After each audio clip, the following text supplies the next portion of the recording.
Hi, I'm Twinkle. So, in case of scenario one, if I was to be the quality head of a hospital or institution, and I need to ensure that high quality standards of healthcare service are to be maintained, I will ensure that there is a robust implementation plan in place where, starting with the training of the staff, where it is very clear to the staff who needs to implement that what is the health, for which healthcare service are we going to adopt these high quality standards, and what are those high quality standards, and then what is it that we need to do, like each and every staff, what is their role in terms of implementation, who has to do what and when and how. So this has to be very well defined. Then standard messages, across all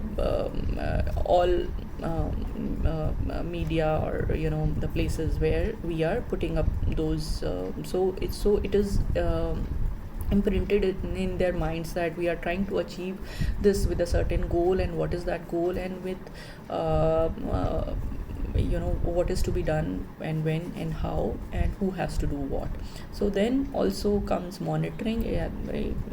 For a great implementation plan, it has to be monitored, then only we will know how great the plan is working. So the monitoring has to be regular, daily, monthly, weekly, however the resources are and requirements of the project are.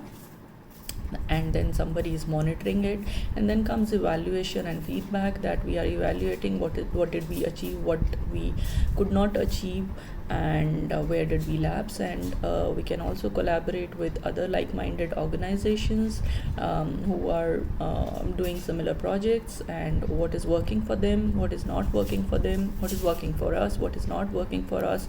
I would say positive environment for the staff, where their feedback is taken, and solutions are also sought from them, like what will work, and also grievance mechanism from the healthcare, from the beneficiaries of that healthcare institutions. So I believe with these with the system in place, in a positive environment, we can achieve the high quality standards, and also ensuring that to achieve those standards, the resources are available. That definitely has to be there. Thank you.